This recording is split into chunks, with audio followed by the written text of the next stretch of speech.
The name of the place is called Kamakzu. She remembers when they were living in a tent, when they knew that they had to move into the sod house.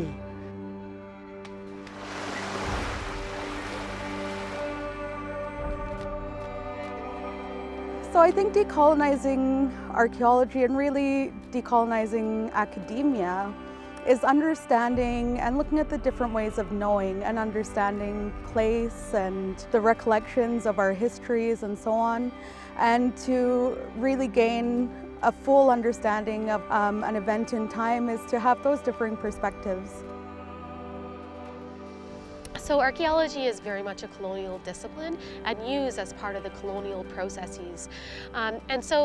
I'm very committed to decolonizing my practice of archaeology, and for me what that looks like right now is developing projects that are collaborative community projects where the benefit is largely seen by the people in the community.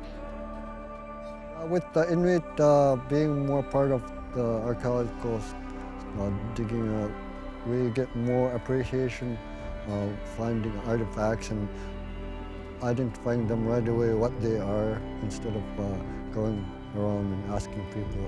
Having elders in the camp is a lot more valuable.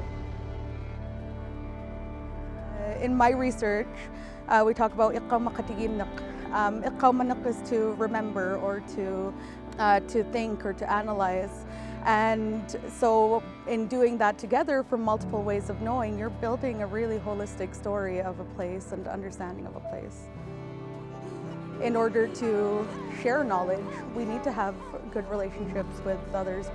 That building those relationships with community is very important, and it's through there that you get that holistic approach to understanding, and you get to hear the stories directly from the people that have either experienced or have been told the stories from generations before them.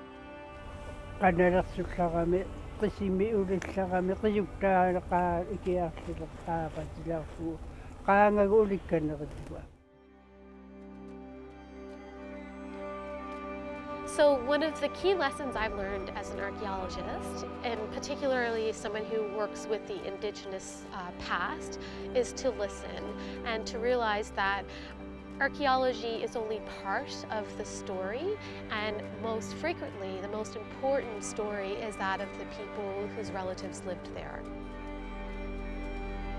We have to rearrange our thinking and recognize how colonization impacted people far more than we used to.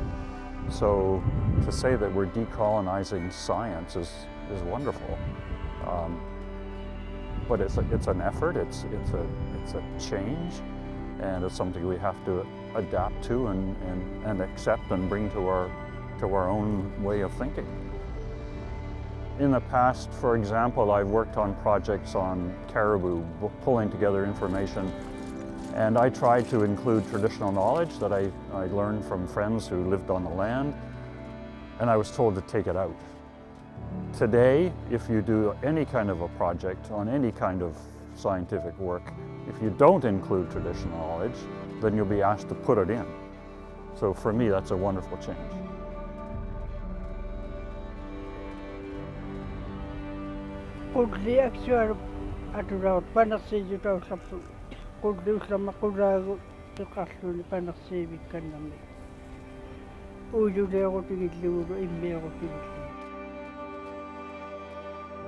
The archaeological digs can help find those artifacts, but then coming to that understanding of what those are by hearing from Inuit and hearing the knowledge that is still held through many generations and has been passed down through our families, through the places that we come from, helps to really have that holistic understanding. And now we're seeing Inuit archaeologists coming to the fore. There are a number of students who have shown that interest in archaeology, and we hope that they will continue that interest to get involved in science and in research and in archaeology. So I think it's vital to have, particularly in the north, Inuit youth be involved in archaeology. It starts to help build pride in youth. I see the ethical future where we can really decolonize and look at those power structures as having that kind of decision making back in the ancestral community's hands. Together, we can create a very holistic picture of the past.